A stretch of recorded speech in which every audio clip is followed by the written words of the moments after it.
Hello friends, welcome to వర్తమాని భవ power of now ఈ బుక్కి మన లోపల అంతర్శరీరంతో మన సంబంధం ఏంటి, దాన్ని ఎలా కనెక్టివిటీ దాంతో పొందాలి అన్న విషయాన్ని దానికోసం మాట్లాడుకుంటూ ఉన్నాము. సో దానికోసం ఇంకా డీప్ గా మాట్లాడుకుందాం. అంతర్శరీరంతో సంబంధం కలిగించుకోవటం. దయచేసి దీన్ని ఇప్పుడు ప్రయత్నించండి. దయచేసి దీన్ని ఇప్పుడు ప్రయత్నించండి.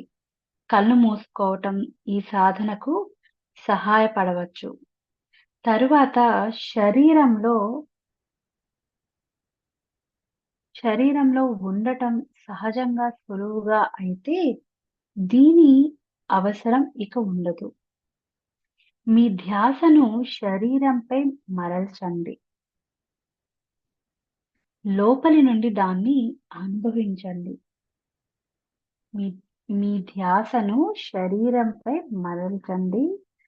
లోపలి నుండి దాన్ని అనుభవించండి. అది జీవించే ఉందా? మీ చేతుల్లో, వేళ్ళలో, కాళ్ళలో, పాదాలలో, కడుపులో, ఛాతీలో జీవం ఉందా? శరీరం అంతటా వ్యాపించి ప్రతి అంగానికి, ప్రతి కణానికి జీవాన్నిస్తున్న చమత్కారమైన శక్తి క్షేత్రాన్ని అనుభవిస్తున్నారా? కొన్ని క్షణాలు మీ అంతర్శరీరంలోని అనుభూతిపైనే కేంద్రీకరించండి. దాని గురించి ఆలోచించడం మొదలు పెట్టవద్దు. అనుభూతి చెందండి. అంటే ఫోర్స్‌గా ఓకే. నేనిక్కడ అబ్జర్వ్ చేస్తున్నానా, ఇలా అబ్జర్వ్ చేస్తున్నానా అని కాకుండా జస్ట్ దాన్ని విట్‌నెస్ చేయండి. మనం ఇప్పుడు మెడిటేషన్ చేస్తున్నప్పుడు ఎలా అయితే మన శ్వాసని విట్‌నెస్ చేస్తున్నామో, ఎలా అయితే కళ్ళు మూసుకున్న తర్వాత అక్కడొచ్చే ఎక్స్‌పీరియన్స్ కానీ, బాడీలో జరిగే సెన్సేషన్ గానీ, మనం ఎలా అయితే అలా విట్‌నెస్ చేస్తూ ఉన్నామో మెడిటేషన్ చేస్తున్నప్పుడు, అలానే కళ్ళు మూసుకొని మన శరీరంలో ఆ చైతన్యం అనేది, ఆ ఎనర్జీ అనేది ఆహ్, ఎ ఎలా ఉంది? అసలు ఉందా? లేదా? అన్న విషయాన్ని డీప్‌గా మనం దాన్ని గమనించాలి. జస్ట్ విట్‌నెస్ చేయాలంతే. ఫోర్స్‌ఫుల్‌గా ఓకే. ఇక్కడ సెన్సేషన్ అవుతుందా? అక్కడ అవుతుందా? ఇక్కడ అవ్వట్లేదా? అవేమీ వద్దు.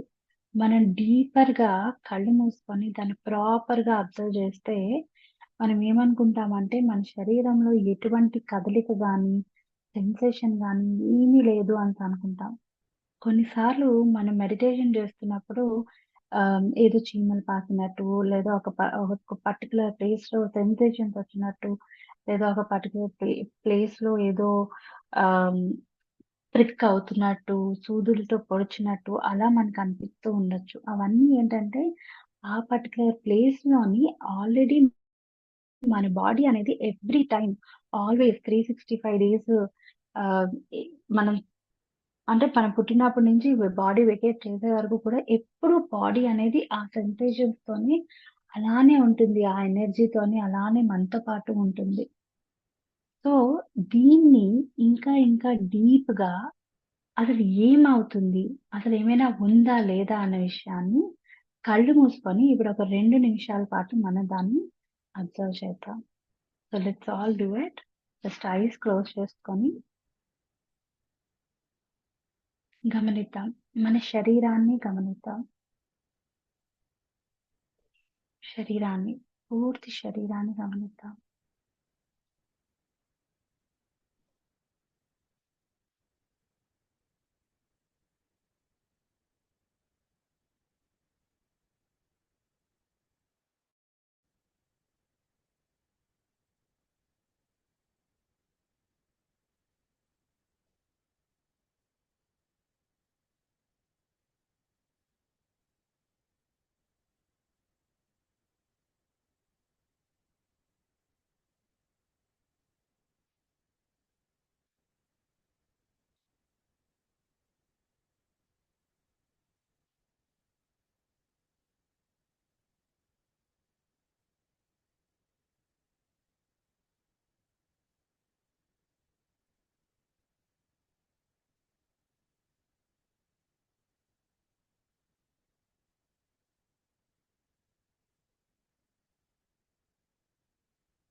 ఓకే.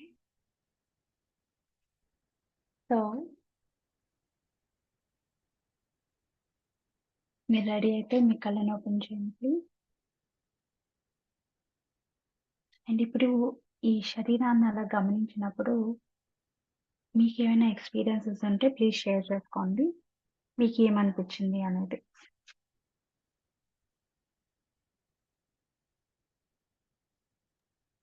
పీస్‌ఫుల్‌గా అనిపించిందండి. ఓకే. బ్రెత్ ఎక్కడ ఇంకెవరైనా షేర్ బిగిన్ అయ్యి ఎక్కడికెళ్తుందో అబ్జర్వ్ చేయగలిగాం. హుహు. ఓకే.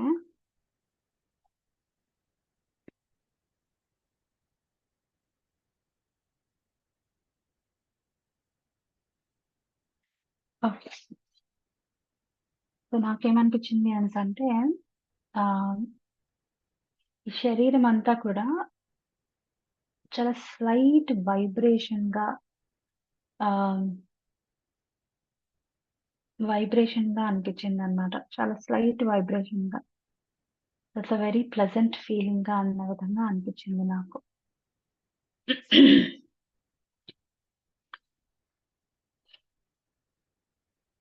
మీరు దానిపై ఎంత ధ్యాస పెడితే ఆ అనుభూతి అంత స్పష్టంగా, బలంగా అవుతుంది.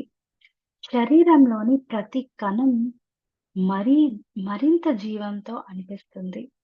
మీకు బలమైన దుష్ దృష్టేంద్రియము ఉంటే మీ శరీరం కాంతివంతమవుతున్నట్లు కనిపించవచ్చు. ఇటువంటి ప్రతిమలు తాత్కాలికంగా మీకు సహాయపడినా, వాటికన్నా అనుభూతిపైనే మరింత ధ్యాస పెట్టండి. ఎంతో అందంగా, శక్తివంతంగా ఉన్న ఏ ప్రతిమైనా రూపంతో నిర్వచించబడింది. కనుక మరింత లోతుగా చొచ్చుకుపోయేందుకు ఆస్కారం తక్కువగా ఉంటుంది. అంటే మనకి ప్రతి దానికి కూడా ఒక షేప్ అన్నది, దానికొక నేమ్ అన్నది అన్న విధంగానే మనకు బాగా అలవాటయింది కదా! సో, అలా కాకుండా మనం ఇప్పుడు ఇంత డీప్‌గా అబ్జర్వ్ చేస్తున్నప్పుడు కూడా మనకి ఏదో ఒకటి రూపంగా కనిపించి దీన్ని నేను ఎక్స్‌పీరియన్స్ చేస్తున్నాను అనే విధంగా కూడా బాగా అనిపించొచ్చనమాట. సో, అవన్నీ ఉన్నా సరే దానికన్నా ఇంకా లోతుగా వెళ్ళమని చెప్తున్నారనమాట. మీ శరీరం యొక్క అనుభవం రూపరహితమైనది, అమితమైనది, అగాధమైనది. మీరు ఎప్పుడూ దానిలోని మరింత లోతుగా వెళ్ళవచ్చు. ఈ స్థాయిలో అంతగా దాన్ని అనుభవించలేకపోతే, మీరు అనుభూతి చెందుతున్న దానిపై ధ్యాస పెట్టండి. అంటే మనం అంత డీప్‌గా ఆ లోతైన అనుభూతి అనే దాన్ని మనం అనుభవించలేకపోతే ఇట్స్ ఓకే. మనం దేన్నైతే ఇప్పుడు ప్రస్తుతానికి మనం ఏదైతే ఎక్స్‌పీరియన్స్ చేస్తున్నామో, దాన్ని మనం ఎక్స్‌పీరియన్స్ చెయ్యొచ్చు. దానిపైనే ధ్యాస పెట్టండి అని చెప్తున్నారు. బహుళ మీ ప్రతి లేన్ వేళ్ళలోనూ, పాదాల్లోనూ సన్నటి గిలిగింత ఉండవచ్చు. ఈ క్షణానికి అది సరిపోతుంది. సో, ఆ లైట్ వైబ్రేషన్ అని అన్నాను గదా! Maybe this kind of feeling ఏమో అని అనుకుంటున్నాను నేను. బట్ ఎగ్జాక్ట్‌గా తెలీదు. ఆ అనుభూతి పైనే కేంద్రీకరించండి. మీ శరీరం జీవంలోకి వస్తుంది. తరువాత మనం మరింత సాధన చేద్దాం. ఇప్పుడు కళ్ళు తెరవండి. కానీ గది చుట్టూ చూస్తున్నప్పుడు కూడా మీ ధ్యాసలో కొంత శరీరంలోని శక్తి క్షేత్రంపై ఉంచండి. అంటే కళ్ళు ఓపెన్ చేసున్నా సరే, మన ధ్యాసని మాత్రం ఆ శరీరం పైనే ఉంచండి. ఆ అంతర్శక్తి పైనే ఉంచండి అని చెప్తున్నారు. మీ రూపపు పోలిక, మీ సత్య ప్రకృతి యొక్క సారపు పోలికల మధ్యనే అంతఃశరీరం ఉంటుంది. దాన్ని ఎప్పుడూ విడవద్దు. ఓకే. ఈ లాస్ట్ పాయింట్ మళ్ళీ చదువుదాం చూడండి. మీ రూపపు పోలిక, మీ సత్య ప్రకృతి యొక్క సారపు పోలికల మధ్యనే అంతఃశరీరం ఉంటుంది. అంటే మనం ఒక రూపాన్ని ఊహించుకుని ఉన్నా, లేదా ప్రకృతి అన్న విధంగా అనుకున్నా, ఆ రెండిటికి మధ్యలో మనకి కనిపించకుండా ఉండేదే ఆ శక్తి అని చెప్తున్నారనమాట. దాన్ని ఎప్పుడూ విడవద్దు. శరీరం ద్వారా పరిణామము, మార్పు. దీని క్వెషన్ ఏంటంటే, చాలా మతాలు శరీరాన్ని నిషేధించి పరిత్యది పరిత్యజించాయి. ఆధ్యాత్మిక తృష్ణ గల వారు ఎప్పుడూ శరీరాన్ని ఆటంకంగా, మరి పాపంగా కూడా పరిగణిస్తూ ఉంటారు. ఎందుచేత? ఆధ్యాత్మిక తృష్ణ గలవారిలో అతి తక్కువ మంది మాత్రమే సత్యాన్ని కనుక్కోగలిగారు. ఎందుకని? సో, దీని ఆన్సర్ ఏం చెప్తున్నారంటే, శరీరపరంగా మానవులు జంతువులకు అతి సన్నిహితంగా ఉన్నారు. అన్ని శరీరాల మూల ధర్మాలు సుఖము, దుఃఖము, శ్వాసించడం, తినడం, త్రాగడం, విసర్జించడం, నిద్రించడం, సహవాసి కోసం ఉరవడితో వెతకడం, పిల్లలను ఉత్పత్తి చేయటం, ఇంకా జనన మరణాలు. మనం భ్రమలోకి భ్రమలోకి పడిపోయిన చాలా కాలం తర్వాత మానవులు హఠాత్తుగా జంతు శరీరం వంటి దానితో మేల్కొన్నారు. ఇది వాళ్లకు ఎంతో ఇబ్బందికరంగా అనిపిస్తుంది. మూర్ఖుడిలా ప్రవర్తించకు. నువ్వు జంతువు కన్నా ఎక్కువేమీ కాదు. వాళ్ళు ముఖాల్లో ప్రతిబింబిస్తున్న సత్యం ఇదే. కానీ ఈ సత్యం భరించలేనంత ఇబ్బందిగా ఉంది. వాళ్ళ నగ్నతలను చూసి అదం అదం ఇవంలు అయ్యారు. వెంటనే వాళ్ళు జంతు ప్రకృతిని అచేతనంగానే నిర్మించడం మొదలైంది. జన్మతః స్వాభావికమైన బుద్ధులు శక్తివంతమైన తమ వాళ్ళను వశపరుచుకొని తిరిగి పూర్తి జ్ఞానంతో అచేతనంలోకి తీసుకుపోతాయనే బెంగ నిజంగా ఎంతో వాస్తవమైనది. కొన్ని శరీర భాగాలు వాటి ధర్మాలు, ముఖ్యంగా లైంగికత చుట్టూ సిగ్గు, నిషేధాలు మొదలయ్యాయి. వాళ్ళలోని జంతు ప్రకృతిలో మైత్రిని కలిగి దాన్ని ఉండనిచ్చి ఆ కోణాన్ని కూడా ఆనందించగల చైతన్య స్థాయి అప్పటికీ లేదు. అందులోకి లోతుగా వెళ్ళి అంతర్గతంగా దాగి ఉన్న దివ్యత్వము, భ్రమలోని యథార్థాన్ని కనుగొనటానికి సరిపడా శక్తి అప్పటికి వాళ్ళు చైతన్యపు కాంతిలో లేదు. కనుక వాళ్ళు చేయవలసింది చేశారు. వాళ్ళు శరీరంతో కూడుకొని ఉండకపోవటం మొదలుపెట్టారు.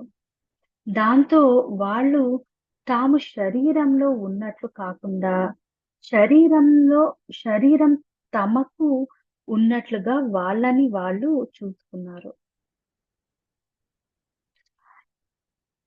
అంటే ముందు ఒక మంచి కాజ్ అన్న దీంతోని ఈ శరీరంలోకి, అంటే ముందు మనం యానిమల్ కింగ్డమ్ నుంచి హ్యూమన్ కింగ్డమ్ లోకి వచ్చాం కదా. సో ముందు మనకున్న క్వాలిటీస్ అవన్నీ వేరు. కానీ ఎప్పుడైతే మనం ఆ ఈ అంటే different kind of society related things, మనకున్న నాలెడ్జ్ అంతా కూడా డిఫరెంట్ వేలో అర్థం చేసుకోవడం అవన్నీ అన్న దీంట్లో ఉన్నప్పుడు ఏంటంటే, మనం ఈ సోల్ అనేది మెయిన్ పర్పస్ అన్న విషయాన్ని మర్చిపోయి శరీరమే నేను అన్న కైండ్ ఆఫ్ జోన్ లోకి అనేది వెళ్ళి దాన్ని పట్టుకొని మనం మన లైఫ్ అనేది ముందుకు తీసుకెళ్తూ ఉన్నాం అనమాట. మతాలు పుట్టుక, ఈ కూడుకొని ఉండకపోవడం మరింతగా పెరిగి నువ్వు నీ శరీరానివి కావు అనే నువ్వు నీ శరీరానివి కావు అనే నమ్మకంగా మారింది. యుగాలుగా తూర్పు పడమరలో లెక్కలేనంత మంది శరీర నిరాకరణ ద్వారా భగవంతుడిని విముక్తిని మరీ నిర్వ నిర్వాణాన్ని పొందేందుకు ప్రయత్నించారు.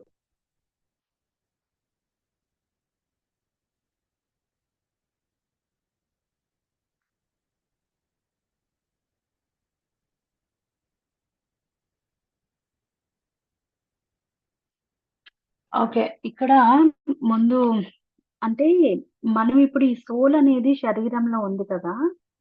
ఆహ్, అంటే మనం ఆ శరీరంలో ఉన్నాము. అది మనకి ఒక ఆసరా ఇస్తుంది అన్న విధంగా కాకుండా, ఈ శరీరమే నేను. ఆ శరీరం వల్లే నేనున్నాను అన్న కైండ్ ఆఫ్ దీంట్లో చూసుకున్నారంట. అంటే శరీరం తమకు ఉన్నట్లుగా వాళ్ళని వాళ్ళు చూసుకున్నారు. అంటే ఆహ్, అంటే రెస్పెక్ట్ అన్న విధంగా కాకుండా ఈ శరీరాన్ని కూడా అంతే ఇంపార్టెంట్‌గా చూసుకోవాలి అన్న విధంగా కాకుండా, ఈ శరీరం అనేది నా లోపలుంది కాబట్టి, నేను ఆ లోపల ఉన్నదాన్ని తెలుసుకోవాలంటే, ఈ శరీరం అనే దాన్ని నేను త్యజిస్తే తప్ప నేను దాన్ని తెలుసుకోలేను అన్న కైండ్ ఆఫ్ అండర్‌స్టాండింగ్ అనే దీంట్లోకొచ్చారు. అంటే కొద్దిగా ఇటు అటుగా ఈ విధంగా అర్థమైంది. సో, అందుకే ఏంటంటే ఆహ్, వీళ్ళు నమ్మేదేంటంటే, నువ్వు నీ శరీరానివి కావు అన్న విధాన్ని నమ్మారు. అంటే ఆహ్, ఒక వేలో ఈ ఆధ్యాత్మికంగా చూస్తే శరీరం అనేది ఒకటే కాదు నువ్వు. నీ లోపలున్న సోల్ అనే దాన్ని కూడా మనం తెలుసుకోవాలి అన్నది ఆధ్యాత్మికంగా ఒక పాయింట్ ఆఫ్ వ్యూలో దట్ ఈస్ రైట్. కానీ ఆహ్, ఇది ఇంకొక డిఫరెంట్ వేలో వెళ్ళిందనమాట. ఆహ్, ఇదొక ఇంకా అదే నువ్వది అసలు నీకు శరీరానితో సంబంధమే లేదు అన్న కైండ్ ఆఫ్ జోన్‌లోకెళ్ళింది.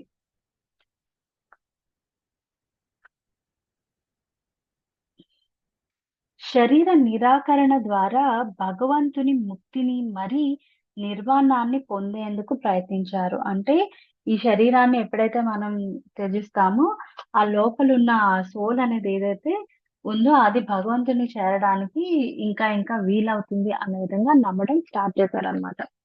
ఇది ఇంద్రియ సుఖాలను, ముఖ్యంగా శృంగారాన్ని త్యజించడం, ఉప ఉపవాసాలు ఇంకా సన్యాసికి తగిన సాధనలు రూపం తీసుకుంటుంది. సాధనలుగా రూపం తీసుకుంటుంది. అంటే ఆహ్, ముందు మనకి తెలిసిన అండర్‌స్టాండింగ్ దీంట్లోని ఎవరైనా మెడిటేషన్ చేస్తున్నా, ఒక సాధన చేస్తున్నారు అంటే, వాళ్ళు ఈ ఫిజికల్ వరల్డ్ అంతటిని వదిలేసి ఆహ్ వెళ్ళిపోవాలి. అంటే ఒక ఫ్యామిలీ లైఫ్‌లో ఉండకూడదు. ఎ ఎటువంటి రిలేషన్స్ ఉండకూడదు. అప్పుడే నువ్వు ఏదైతే ఆ భగవంతుడిని ఆహ్, తెలుసుకోవాలనుకుంటున్నావో లేదా ఆ పర్టిక్యులర్ ఆ ఎనర్జీలో కలవాలనుకుంటున్నావో అనేసంటే ఈ విధంగానే చెయ్యాలి అన్న కైండ్ ఆఫ్ జోన్‌లోనే ప్రతి ఒక్కళ్ళు ఉండేవారు. అందుకే మెడిటేషన్ చేస్తున్నారు ఎవరైనా అనేసంటే మనకందరూ చెప్పేదేంటి అంటే ఈ ఏజ్‌లో కాదు నువ్వు చేయాల్సింది. నీకన్నీ తీరిపోయిన తర్వాత, నీ రెస్పాన్సిబిలిటీస్ అన్నీ తీరిపోయిన తర్వాత నువ్వప్పుడు చేయాలి కానీ, ఇప్పుడు చేయకూడదు అని చాలా మంది చెప్తూ ఉంటారు. ఎందువలన అంటే, ఇది బేసిక్ అండర్‌స్టాండింగ్ ప్రతి ఒక్కళ్ళకి ఉంది కాబట్టి.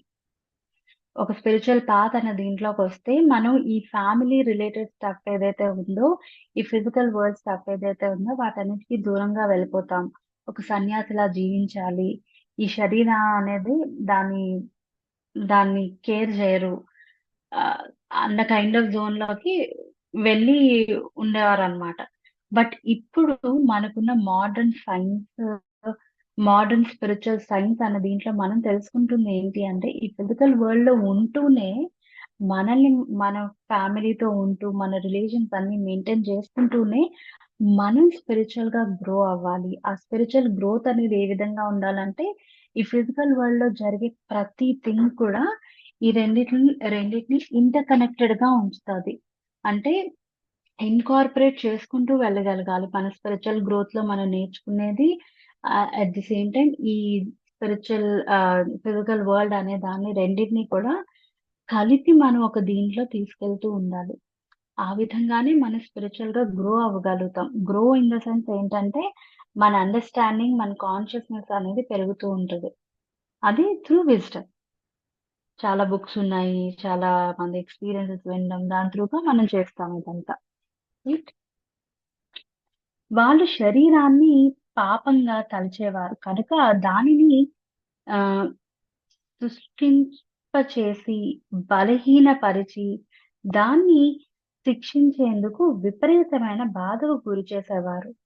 దీన్నే క్రైస్తవ మతంలో శరీరంలోని మాంసాన్ని కుళ్ళించడం అంటారు. ఇతరులు మైమరుపు స్థితిలోకి శరీరం నుంచి బయటకు వెళ్ళే అనుభవాలు ఆశ్రయించి, తద్వారా శరీరం నుంచి తప్పించుకునే ప్రయత్నం చేసేవారు. ఇప్పటికీ చాలా మంది చేస్తారు. బుద్ధుడు కూడా శరీర నిరాకరణను, ఉపవాసాలు, ఇతర విపరీతమైన త తపస సాధనల ద్వారా 6 సంవత్సరాల పాటు సాధన చేశాడు. కానీ ఆ సాధనలన్నింటినీ వదిలే వదిలే వరకు ఆయన నిర్వాణం పొందలేదు. అంటే ఎప్పుడు చెప్తూ ఉంటాం కదా! మనం చాలా టెక్నిక్స్ ఉంటాయి మెడిటేషన్ అన్న దీంట్లోని. చాలా విధాలుగా మనం ఎక్స్‌ప్లోర్ చేయొచ్చు. రైట్? సో, ఏ విధంగా దాన్ని ఎక్స్‌ప్లోర్ చేస్తాము? ఆహ్, అంటే రైటియస్ట్ వే ఏంటి అనేది మనం ప్రతి ఒక్కదాన్ని ట్రై చేస్తూ దాంట్లో మనం ఏం నేర్చుకున్నాం? అది మనకి ఏ విధంగా హెల్ప్ చేస్తుంది? అన్న విషయం అనేది మనం ఎప్పుడూ తెలుసుకుంటూ ఉండాలి. బట్ అవన్నీ తెలుసుకొని మనకంటూ ఒక ఈజియెస్ట్ వే బుద్ధుడు ఇచ్చినదేంటి అంటే ఆనాపానసతి. అంటే ఏదైతే న్యాచురల్ ప్రాసెస్ ఆఫ్ బ్రెత్ ఉందో దాన్ని అబ్జర్వ్ చేయటం అనేది ఆయన మనకి చెప్పి చే అంటే ఆయన దాని త్రూగానే ఎన్‌లైటన్‌మెంట్ అన్న పాత్ అన్న దానికి రాగలిగారు. రైట్? ఆ పాత్‌లో వెళ్తున్నప్పుడు ఆయన హి బికేమ్ ఎన్‌లైటెన్డ్ రైట్? సో, ఆహ్, ఇవన్నీ కూడా మనకేంటంటే ఈ శరీరం అనేది చాలా ఇంపార్టెంట్. దాని లోపలున్న ఆ లేయర్స్ ఆఫ్ శరీరాలు కూడా చాలా ఇంపార్టెంట్. అలానే మన మైండ్ అనేది కూడా చాలా ఇంపార్టెంట్. సో, మన మైండ్ అనేది ఏ విధంగా ఏ థాట్స్‌తో అయితే ఉంటుందో, మన శరీరం అనేది అదే విధంగా బిహేవ్ చేస్తుంది. అదే విధంగా రియాక్ట్ అవుతుంది.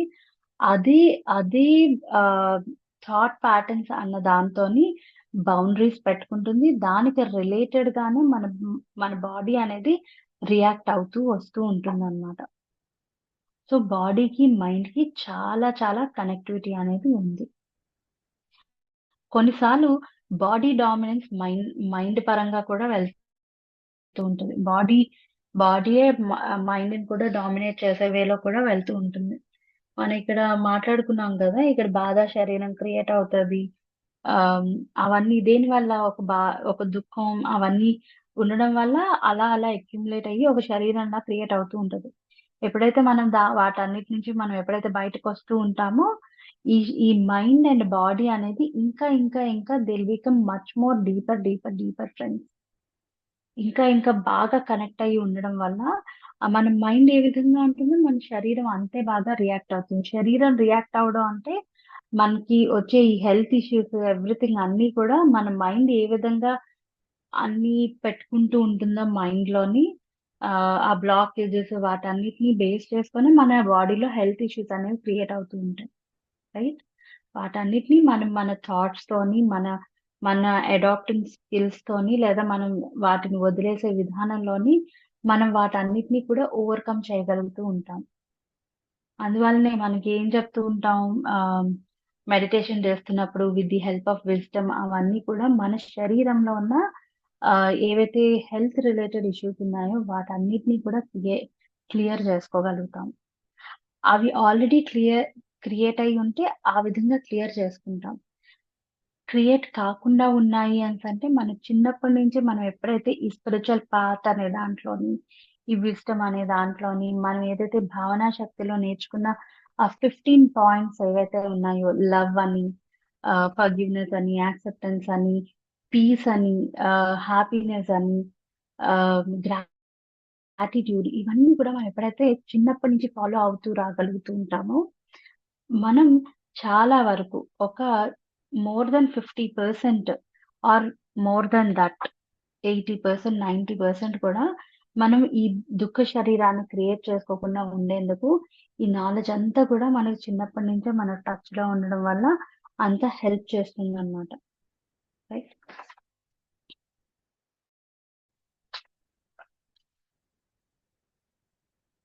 యథార్థం ఏమిటంటే ఎప్పుడు ఎవరు కూడా శరీరాన్ని నిరాకరించి సూక్ష్మ శరీరం అనుభవాల ద్వారా నిర్వాణం పొందలేదు.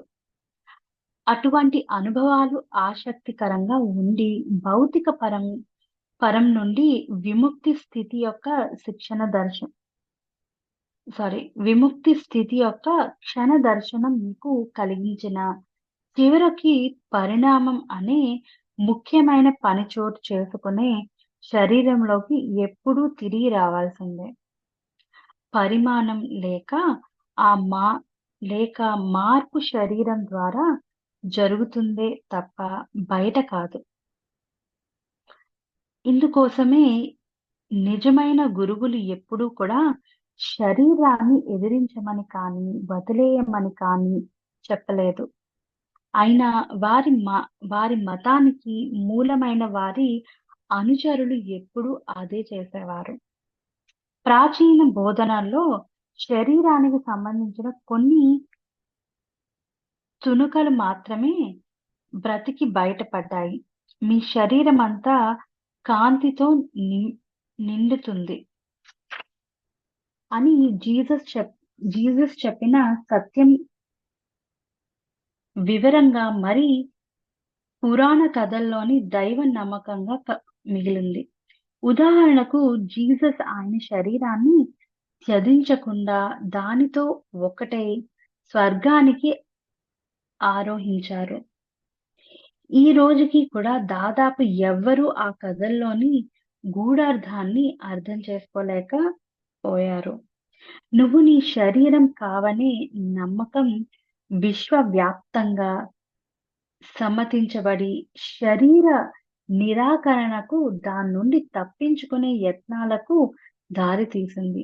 ఈ విధంగా ఎంతో మంది ఆధ్యాత్మిక తృష్ణ గలవారు ఆత్మ జ్ఞానాన్ని పొందేందుకు అవరోధించబడి సత్యాన్ని కనుగొనలేకపోయారు.